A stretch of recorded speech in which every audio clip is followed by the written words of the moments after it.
Hello guys, very good evening. Welcome है, स्वागत है आप सभी का फिर से हमारे इस यूट्यूब चैनल पर जिसका नाम है सीजी कॉम्पिटिटर्स। आप देख पा रहे हैं लगातार जारी है इकोलॉजी और एनवायरनमेंट की क्लासेस।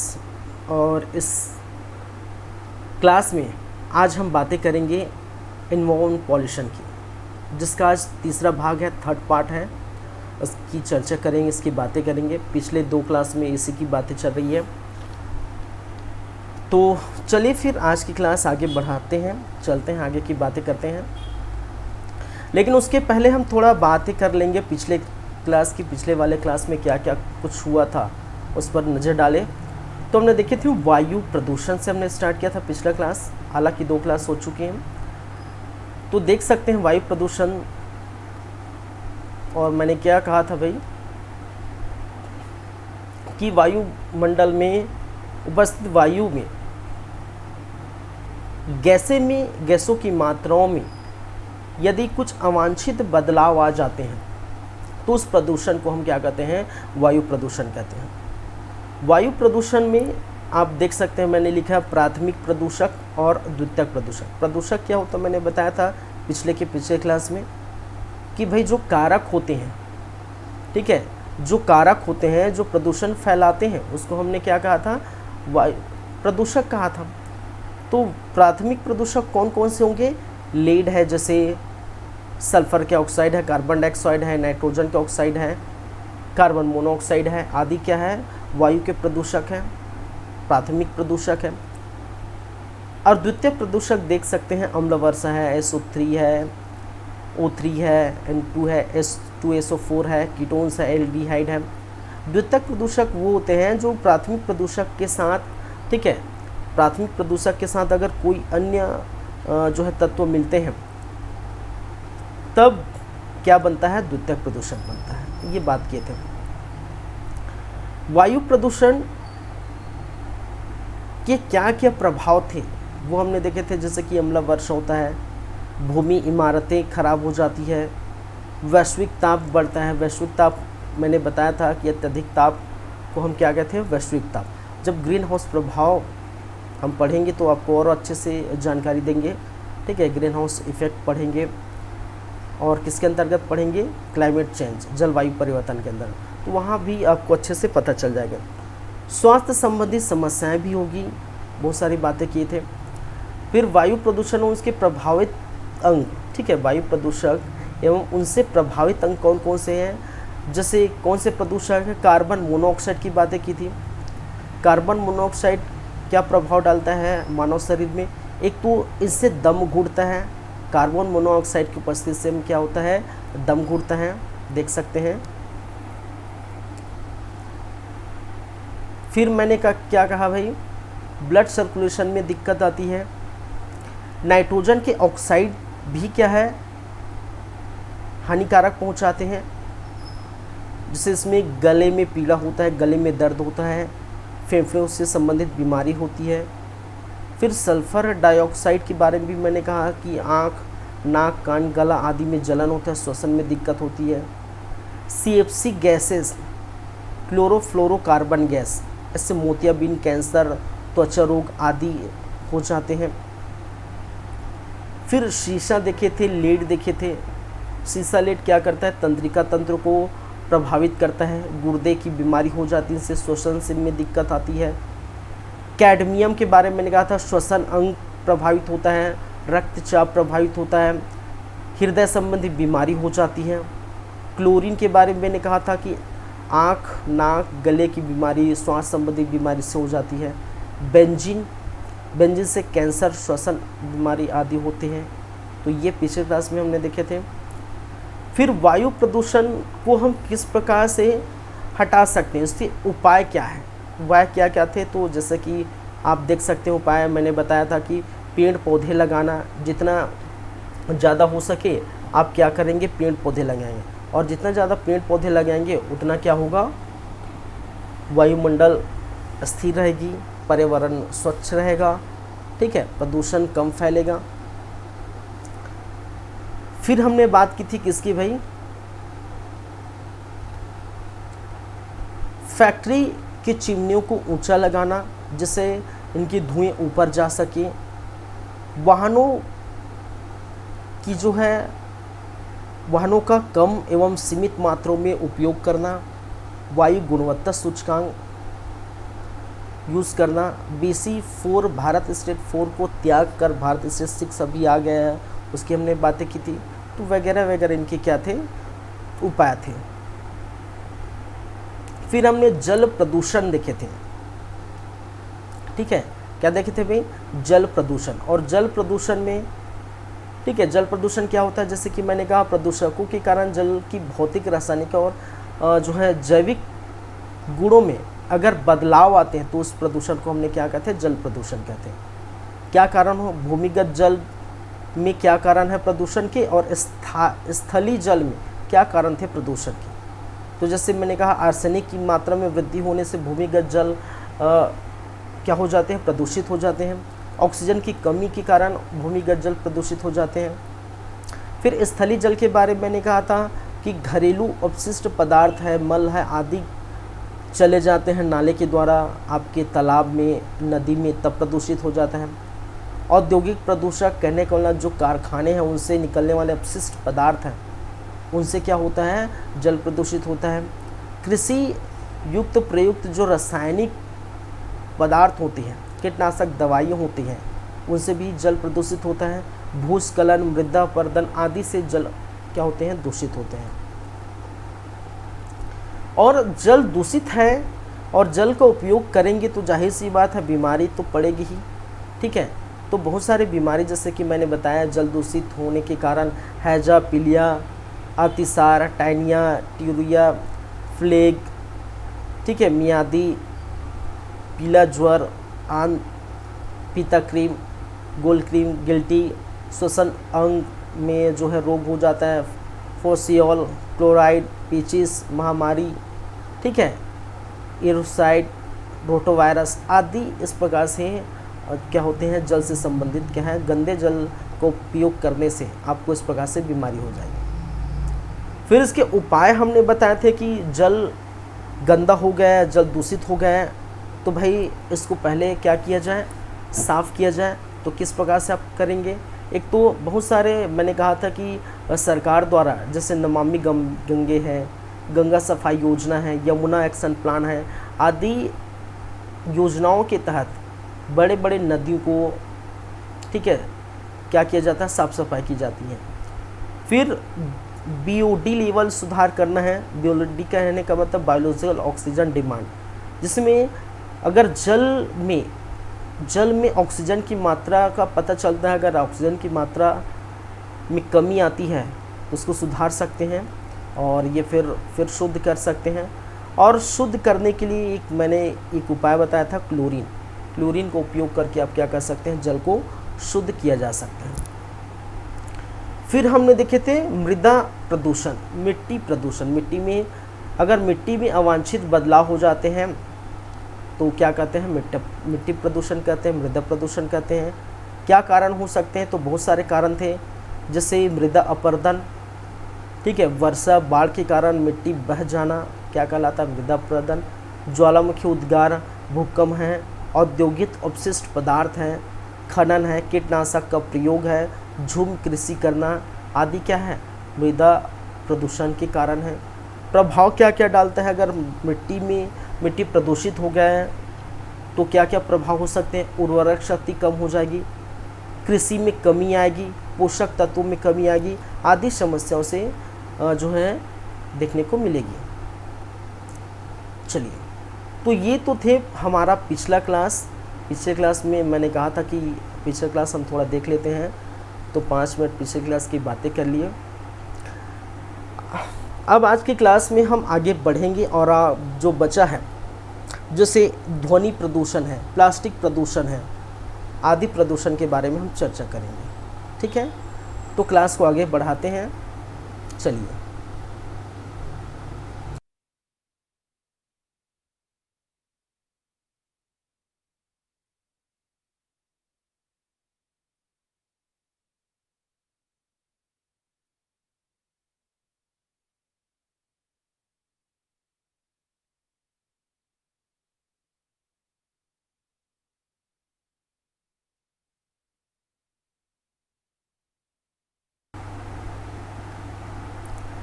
नेक्स्ट हम बात करेंगे किसकी, नेक्स्ट हम बात करेंगे किसकी भैया, ध्वनि प्रदूषण की। ठीक है, नेक्स्ट हमारा टॉपिक क्या होगा, ध्वनि प्रदूषण।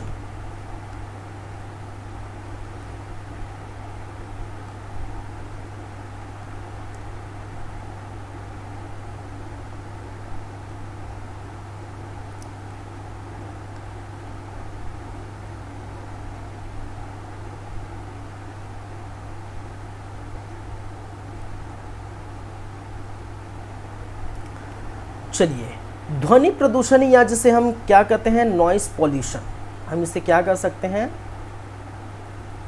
Noise pollution.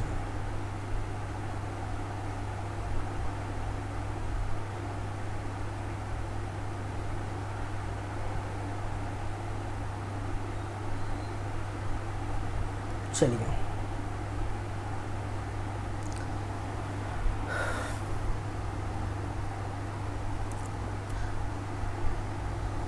इसको हम कैसे लिखें, तो हम लिख सकते हैं अवांछित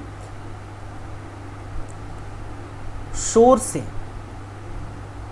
ठीक है, अवांछित शोर से हमारे अंदर यदि हमारे अंदर क्या हो, अशांति पहुँचे, अशांति पहुँचे, तो उसे क्या कहते हैं, तो उसे ध्वनि प्रदूषण कहते हैं। क्या कहते हैं, उसे ध्वनि प्रदूषण कहते हैं,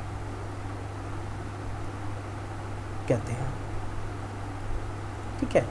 मैंने क्या कहा, अवांछित शोर से हमारे अंदर यदि अशांति पहुँचे तब उसे हम क्या कहते हैं, ध्वनि प्रदूषण कहते हैं। तो ध्वनि प्रदूषण हम पढ़ रहे हैं, तो पहले हम बात कर लेते हैं थोड़ा ध्वनि के बारे में।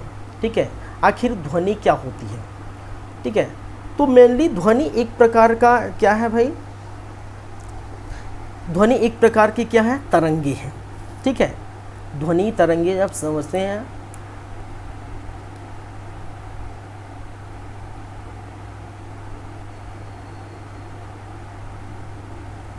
अगर हम ध्वनि की बातें करें, ठीक है,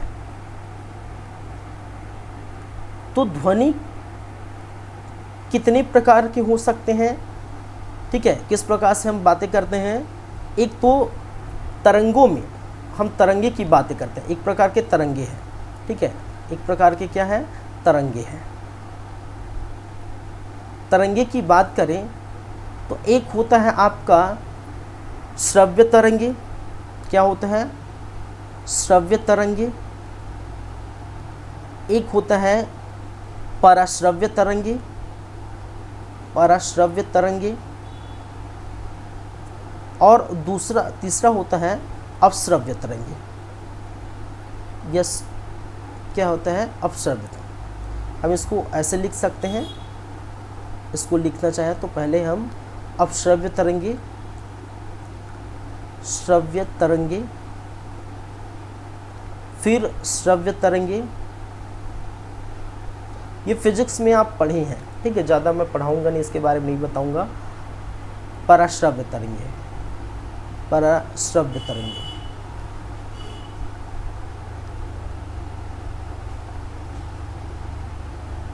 ठीक है, तो ध्वनि एक प्रकार की तरंगे होती हैं जिससे आपको सुनाई देती है। ठीक है, देखिए, एक तो श्रव्य जो है, अश्रव्य तरंगे है, परश्रव्य तरंगे है। ठीक है, श्रव्य तरंगे हम जिसको सुन सकते हैं ये होते हैं आपके 20 हर्ट्ज से 20,000 हर्ट्ज तक, 20 हर्ट्ज से 20,000 हर्ट्ज। देखिए, इसको हम मापते हैं। ठीक है, ध्वनि की जो मापन की जाती है वो हर्ट्ज में की जाती है। ठीक है, ये 20 से कम, 20 हर्ट्ज से क्या होते हैं, कम होते हैं। और पराश्रव्य तरंगे क्या होते हैं, 20,000 हर्ट्ज से अधिक होते हैं, 20,000 हर्ट्ज से क्या होते हैं, अधिक होते हैं। इस प्रकार से हैं देखने को मिलता है। तो हमें जो सुनने की जो शक्ति होती है, हम किसको बर्दाश्त कर सकते हैं, किसको सुन सकते हैं, कौन से तरंगे होती हैं इनमें से जो श्रव्य तरंगे है वो हमारे द्वारा सुना जाता है, मानव के द्वारा श्रव्य तरंगे सुना जाता है, और वो कितनी होती है 20 से 20,000 हर्ट्ज तक होती है, और इसको हर्ट्ज से मापते हैं, ये आप याद रखिए। चलिए ठीक है, तो एक प्रकार का क्या है, ये तरंग है। अब देखिए ध्वनि, जैसे कुछ भी ध्वनि हो सकता है, किसी का भी ध्वनि हो सकता है। जैसे अगर मैं बोल रहा हूँ उसका ध्वनि है, ठीक है, एक मिनट है,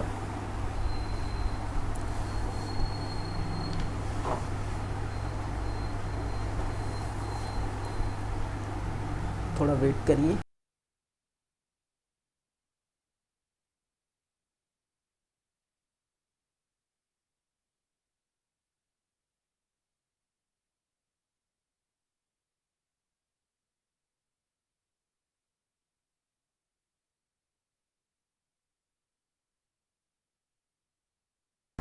जैसे कि मैंने क्या कहा, मैं बोल रहा हूँ कुछ भी, तो वो क्या है, वो भी आपके लिए ध्वनि है। ठीक है, कोई आवाज़ आ रही है, गाड़ी की आवाज़ आ रही है, मशीन की आवाज़ आ रहा है, ठीक है, किसी भी प्रकार की आवाज़ें हैं वो क्या कहलाती है, ध्वनि पहुँच। जब वो हमारे कान तक पहुँचती है और वो सुनाई देती तो वो क्या कहते हैं, हम ध्वनि कहते हैं। सिंपल सी बात है, आप जानते हैं इस बात को, ठीक है, बताने की ज़रूरत नहीं है। चलिए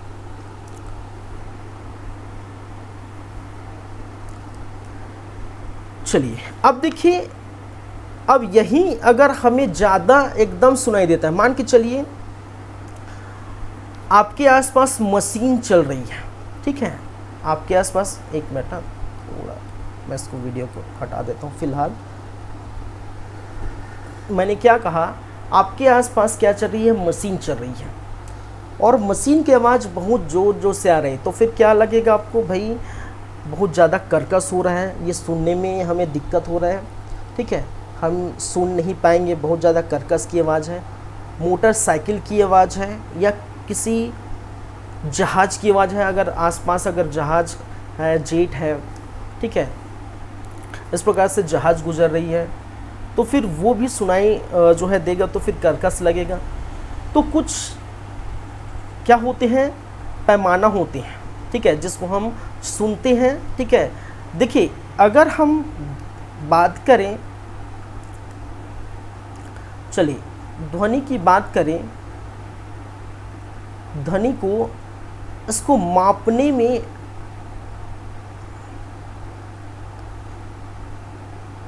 इसका मापन की बात करें तो उसको डीबी में मापते हैं। किसमें, डीबी, डेसीबल, ठीक है, इसको क्या कहते हैं, डेसीबल, डेसीबल। इसकी आवाज़ को हम मापेंगे, किस में मापते हैं भाई, डेसीबल में मापते हैं, ठीक है। नॉर्मली देखा जाता है कि हम कितने तक, नॉर्मली अगर देखा जाता है तो 50 से 60 डीबी, ठीक है, हम क्या करते हैं, जो है बातचीत जो करते हैं, जैसे हम लोग जो है थोड़ा बातचीत करते हैं, चिल्लाते हैं, ठीक है, ये इतने तक देखने को मिलता है। व्यक्ति लगभग 60 से 70 डीबी तक झेल सकता है। डीबी तक क्या करता है, झेल सकता है, झेल मतलब बर्दाश्त कर सकता है, बर्दाश्त कर सकता है, ठीक है, कर सकता है।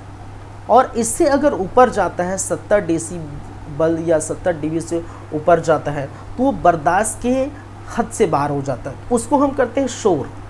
अगर 70 डीबी के ऊपर अगर जाता है तो उसको हम क्या कहेंगे, शोर कहेंगे। और जब ध्वनि में यही डीबी बढ़ जाता है तो उसी को हम क्या कहते हैं, ध्वनि प्रदूषण कहते हैं। क्या कहते हैं, ध्वनि प्रदूषण कहते हैं। जैसे पटाखे की जोर जोर से आवाज़ देखते हैं शादी ब्याह में, ठीक है, शादी ब्याह में आप देखते हैं कि एक जो है एकदम बोलते हैं कि एक लरी पटाखा डाल दिए और लगा दिए, ठीक है, और बहुत ज़्यादा शोर करता है, बहुत सारी मशीनों की आवाज़ है, डीजे की आवाज़ है, शादी ब्याह में डीजे के अभी जो है माहौल है शादी ब्याह का, तो डीजे चलता है, तो डीजे की आवाज़ है बहुत ज़्यादा, तो वो ऐसी आवाज़ है जो हमें, ठीक है, हमारे कानों को कर्कश महसूस कराता है, ठीक है। तो उसको हम कहते हैं शोर। जब ये 70 dB के ऊपर जाता है, ठीक है, तब हमें ज़्यादा प्रॉब्लम होता है। हालांकि उसके पहले भी थोड़ा बहुत प्रॉब्लम होगा, ठीक है, लेकिन 70 dB के ऊपर एकदम ही क्या कहते हैं, बर्दाश्त के पार होता है। और इसी को हम कहते हैं प्रदूषण हो जाना, ध्वनि का क्या हो जाना, प्रदूषित हो जाना। कुछ पैमाना है और हम उस पर नज़र डालते हैं कि क्या क्या किस किस डिसिबल में क्या क्या मनुष्य को कुछ कुछ बीमारी हो जाती है, ठीक है, क्या क्या चीज़ें झेलनी पड़ती है अगर ये ध्वनि सॉरी, ये जो ध्वनि है, जैसे मैं बोल रहा हूँ, आप गाना वाना सुनते हैं, ठीक है, गाना वाना सुनते हैं तो फिर नॉर्मल साउंड में सुनते हैं एकदम, तो वो मधुर लगता है, ठीक है, थोड़ा नॉर्मल अगर साउंड सुने तो फिर मधुर लगता है। लेकिन वही एकदम डीजे में बजे, ठीक है, हालांकि वो तो सबको अच्छा लगता है, चलो भाई डांस करने वो वगैरह इधर उधर, लेकिन वो हमारे कानों के लिए ठीक नहीं रहता, ठीक है, कर्कश लगता है। तो हम उस पैमाने की बात करेंगे कि कितने कितने डीबी तक क्या क्या दिक्कत आती है, ठीक है, तो वहाँ पर चलते हैं। चलिए फिर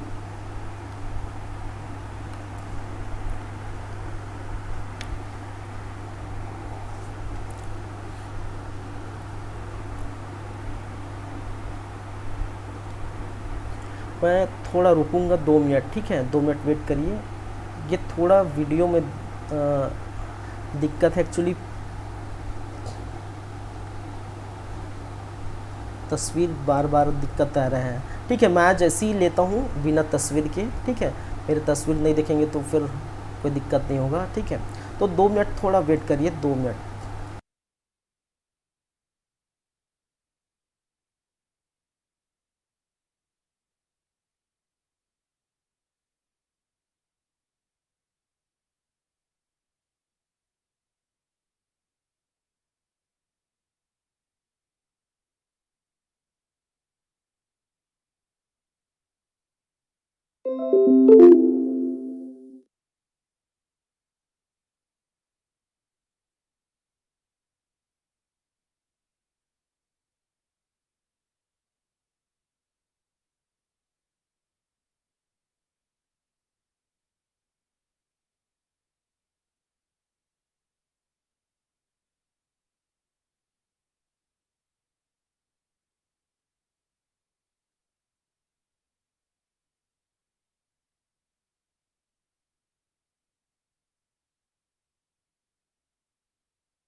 चलिए फिर आगे बढ़ते हैं, कहानी आगे बढ़ाते हैं। वो थोड़ा वीडियो में दिक्कत कर रहा है तो फिर उसको मैं ऑफ़ कर दिया हूँ आज, ठीक है, आज ऐसे ही रहने दीजिए। चलिए, तो ये प्रभाव डालता है आप में, अगर ध्वनि आपको ज़्यादा सुनाई दे। तो मैंने क्या कहा, कुछ पैमाना है जैसे डीबी में, तो उसको हम पहले देख लेते हैं, ठीक है।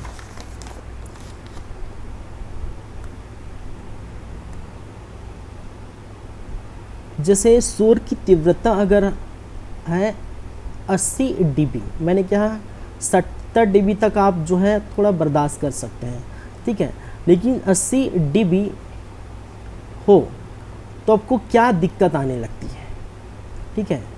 तो यहाँ पर व्यक्ति को झुंझलाहटपन देखने को मिलता है, ठीक है। क्या देखने को मिलता है?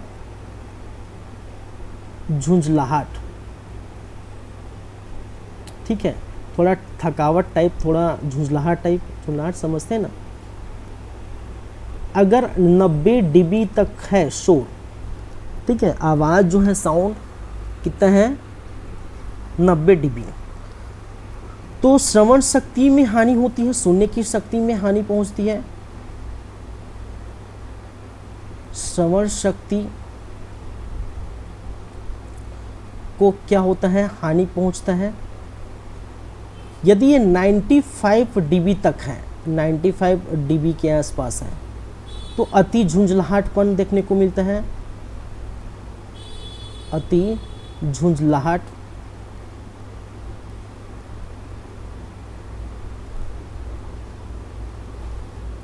अगर 110 dB है, वहीं पर dB मीन्स डेसिबल, ठीक है, तो त्वचा के फट जाने का एहसास होता है। त्वचा के फट जाने का एहसास, फट जाने का एहसास। जैसे आप डीजे वीजे की आवाज़ आते हैं तो देखते हैं ना, एकदम त्वचा फट रहा है, ऐसा टाइप का आवाज़ आता है, ठीक है। 120 अगर dB के ऊपर अगर चला गया, 120 dB के आसपास, तो एकदम भयानक दर्द महसूस आपको होने लगती है।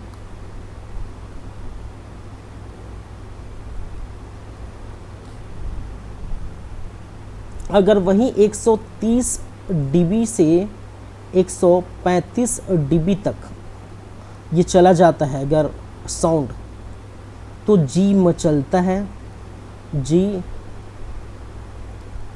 मचलना, उल्टी, सुस्ती, परेशानियाँ, स्पर्श में परेशानी, स्पर्श में परेशानी आदि होने लगती है। अगर वहीं 140 dB के आसपास चला गया तो कान में मवाद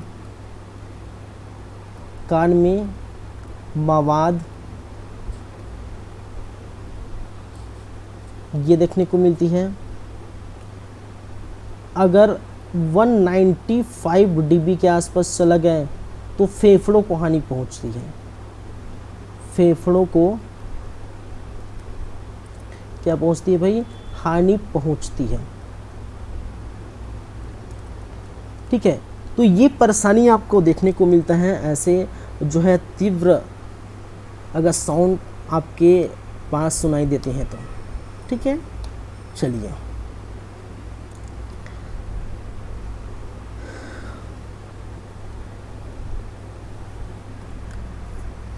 अब बात करेंगे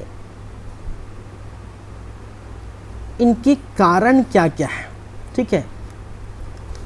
ध्वनि प्रदूषण के कारण, ठीक है, क्या है? ध्वनि प्रदूषण के कारण।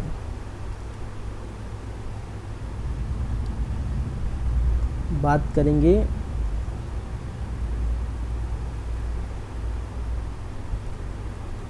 प्रदूषण के कारण।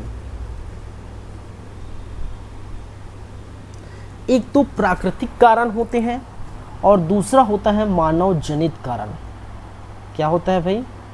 एक होता है आपका प्राकृतिक कारण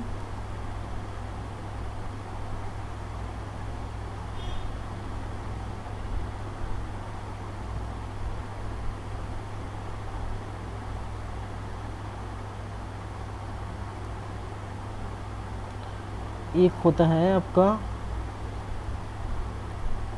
प्राकृतिक कारण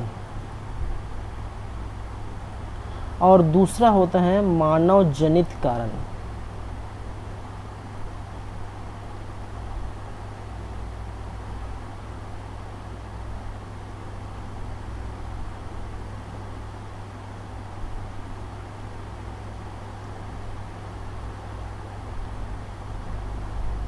प्राकृतिक कारण कौन कौन से हो सकते हैं?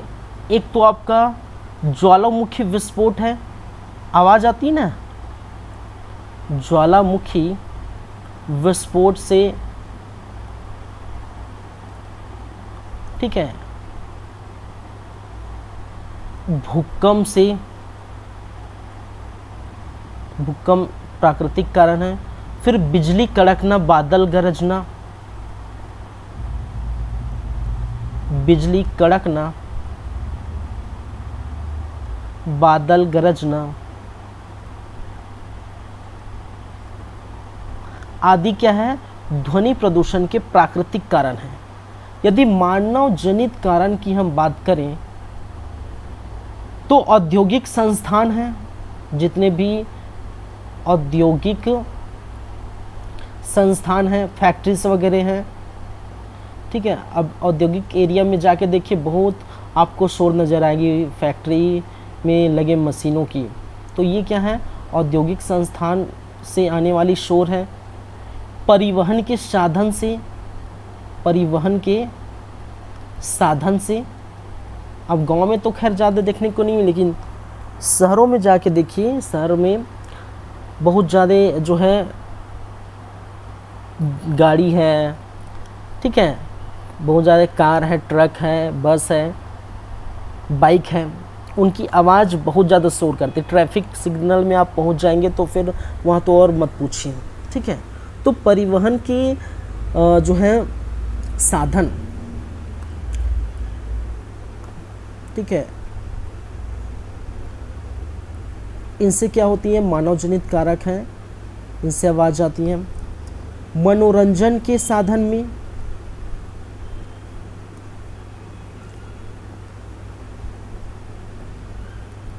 मनोरंजन के साधन की देखने को मिलता है। फिर पटाखे की आवाज़,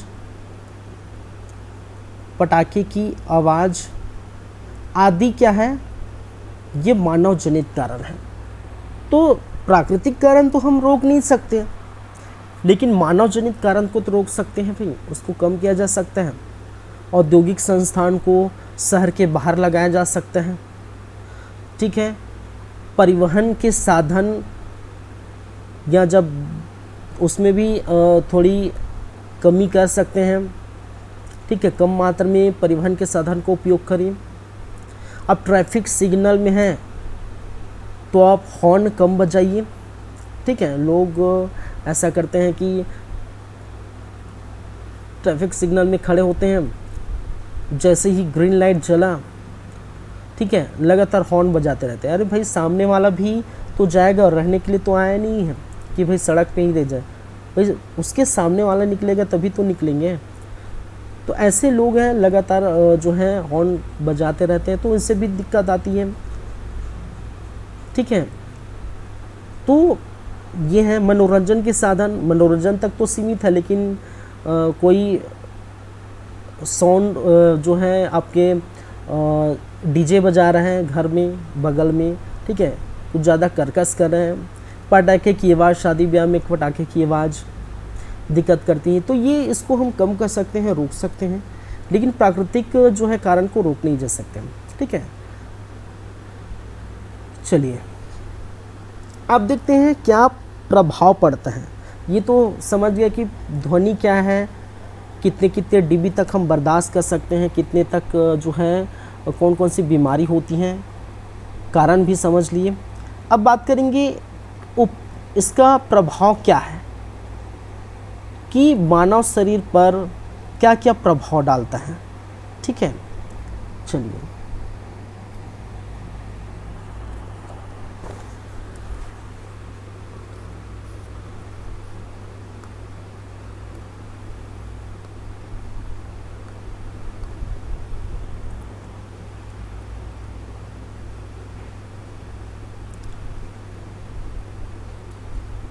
ध्वनि प्रदूषण के प्रभाव।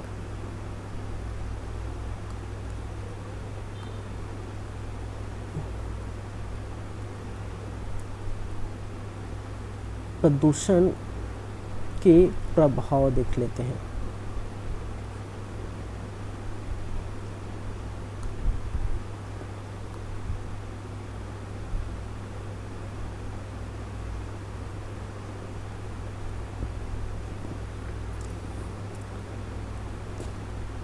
एक तो श्रवण थकान देखने को मिलता है, ठीक है, श्रवण थकान हो जाती है अगर ज़्यादा शोर हुआ तो।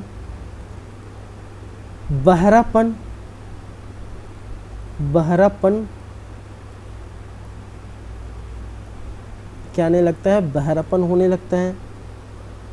संवाद में बाधा, बातचीत करने में, कहने का मतलब संवाद में बाधा, संवाद में बाधा। अगर अब आप जाके देखिए शादी ब्याह के घरों में, ठीक है, डीजे एक तरफ बज रहे हैं, ठीक है, साउंड बॉक्स एक तरफ बज रहे हैं, और आप बातें करिए तो समझ में नहीं आता क्या कर रहे हैं, ठीक है।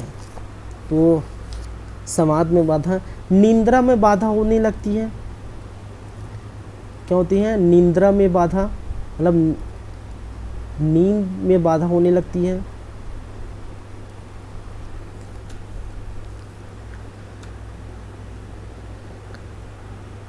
चलिए, झुंझलाहट होने लगती है, झुंझलाहटपन, झुंझलाहट पन आने लगता है। अनिद्रा,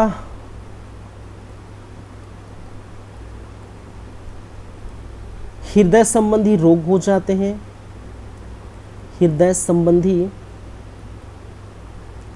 रोग उत्पन्न देखने को मिलता है। यकृत संबंधी तनाव, यकृत संबंधी तनाव नजर आएगी।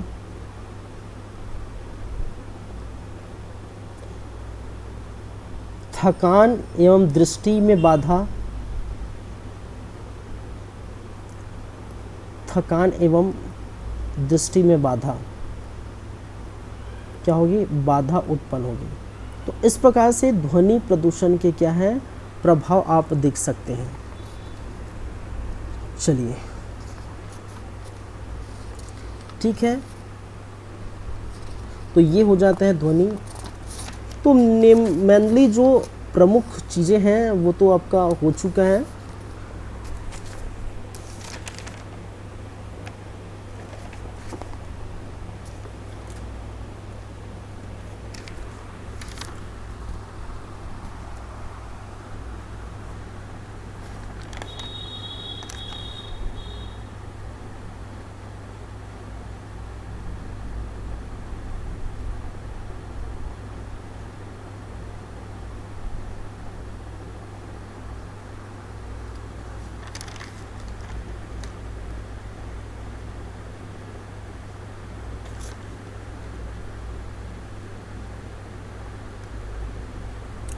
चलिए, फिर हम बात करेंगे प्लास्टिक प्रदूषण। नेक्स्ट है हमारा, इसके बाद क्या है भाई, प्लास्टिक प्रदूषण।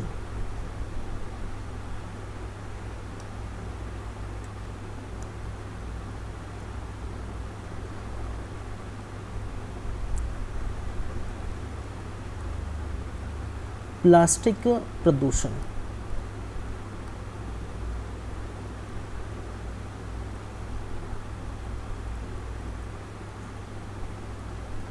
जिसे कहते हैं प्लास्टिक पॉल्यूशन।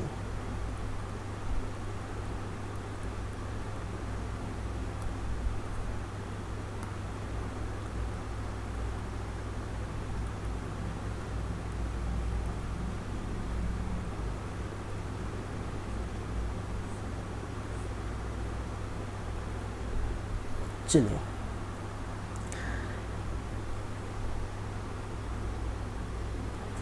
परिभाषा सिंपल सा है,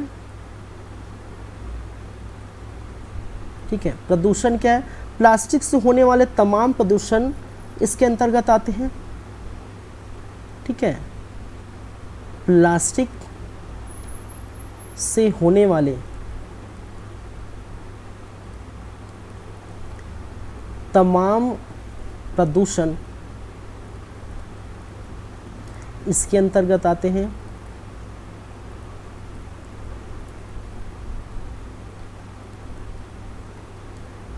ठीक है, देखिए समझते पहले प्लास्टिक क्या है। ठीक है, प्लास्टिक दो प्रकार के होते हैं। ठीक है, अगर हम बात करें प्लास्टिक की, तो प्लास्टिक होते हैं आपके दो प्रकार के। एक होता है थर्मोप्लास्टिक और दूसरा होता है थर्मोसेटिंग। एक होता है आपका क्या होता है भाई, थर्मोप्लास्टिक, और दूसरा होता है आपका थर्मोसेटिंग।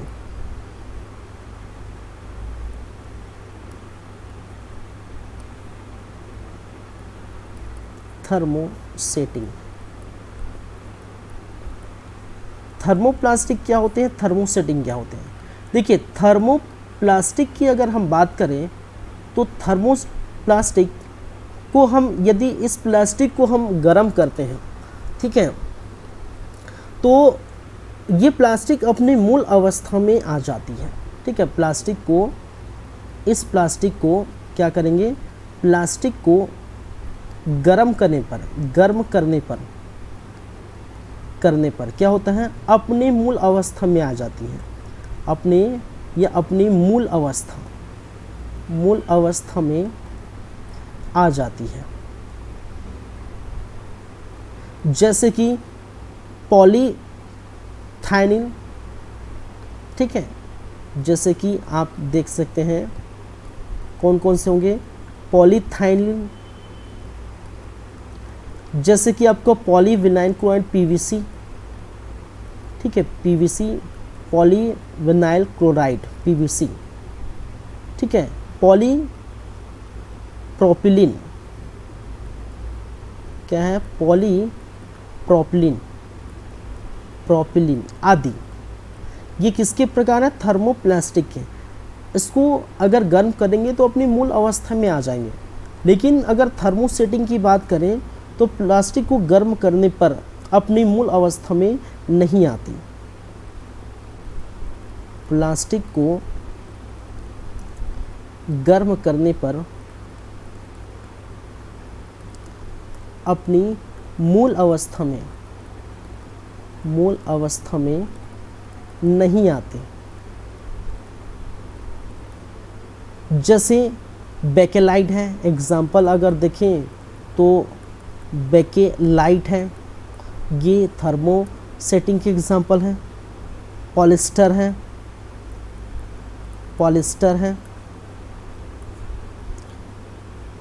मेलामाइन है, आदि किसके हैं, थर्मोसेटिंग के एग्जाम्पल हैं। ठीक है, तो थोड़ा हम समझे कि प्लास्टिक के कितने प्रकार होते हैं।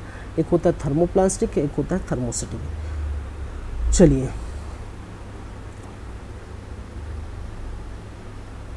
अब बात करेंगे इनकी कारण या समस्याएं, प्लास्टिक से होने वाले, ठीक है, क्या क्या कारण है, क्या समस्याएं हैं।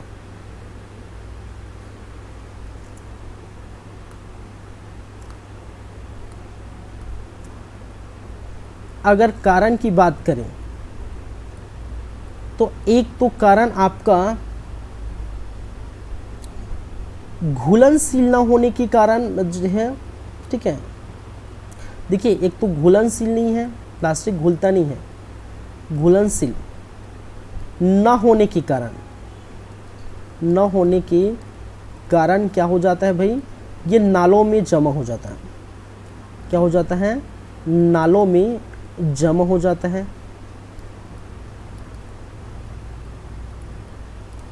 ठीक है, ये कारण है।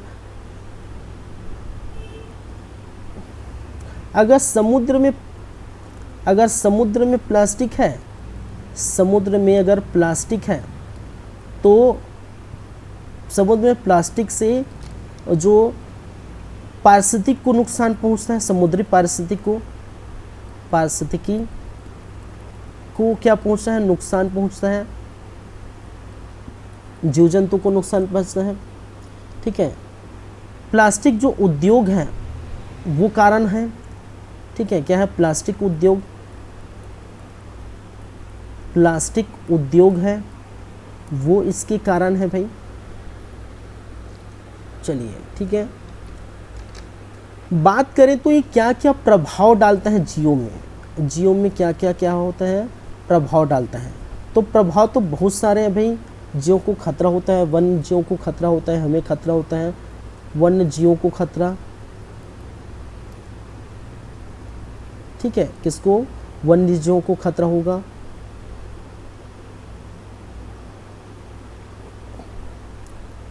जो स्तनधारी है, स्तनधारी जीव क्या करते हैं? प्लास्टिक को खा लेते हैं, प्लास्टिक को क्या करते हैं? खा डालते हैं। तो ये प्रभाव डालते हैं। देखते हैं आपके आसपास गाय है, बैल है, भैंस है, ये प्लास्टिक को खा डालते हैं, तो उनसे भी, उनको भी खतरा है। प्लास्टिक जो कारखानों में कार्य करने वाले श्रमिकों को खतरा है।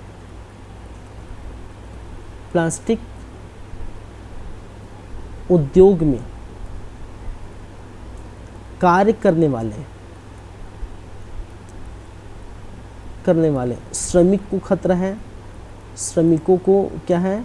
खतरा है, इनसे प्रभाव होता है। चलिए, तो बहुत सारे प्रभाव डाल जाते हैं, ये ध्यान रखिए। इसके उपाय क्या हो सकते हैं? उपाय या समाधान, अगर उपाय या समाधान पर चले तो क्या उपाय हो सकते हैं, क्या समाधान है? एक तो पहला उपाय, प्लास्टिक रिसाइकल के लिए जानी चाहिए, पहली बात तो, ठीक है। प्लास्टिक को क्या करना चाहिए? रिसाइकलिंग करना चाहिए, ठीक है।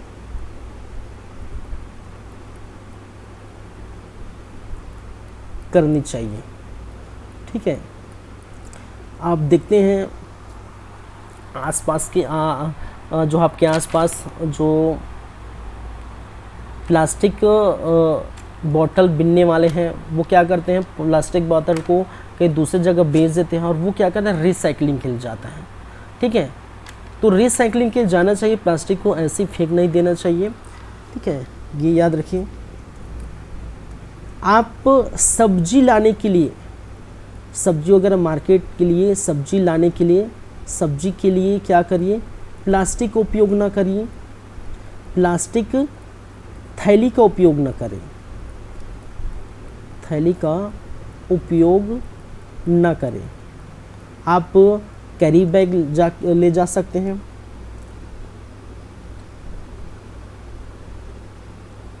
प्लास्टिक को नदी नालों में ना फेंकें। बहुत सारे उपाय हैं। प्लास्टिक को नदी नालों में ना फेंकें।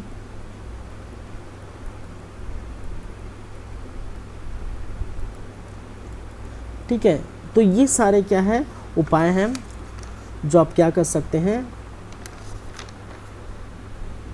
ठीक है, अपना सकते हैं। चलिए, तो ये तो बात हो गया किसकी भाई साहब? प्लास्टिक की, प्लास्टिक प्रदूषण की।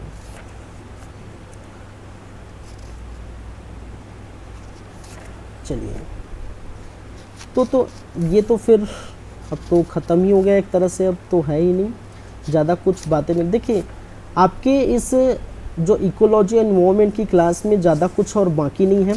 क्वेश्चन अगर CGPSC में अगर पूछता है तो इन्हीं सभी से क्वेश्चन पूछता है। एक तो आपको इकोसिस्टम, इकोलॉजी है, ठीक है, और ये प्रदूषण वाले पार्ट है, फिर आपका बायोडाइवर्सिटी वाले पार्ट है, फिर क्लाइमेट चेंज वाला पार्ट है। तो 4-5 पोर्शन ही है, ज़्यादा कुछ नहीं है इसके अंतर्गत।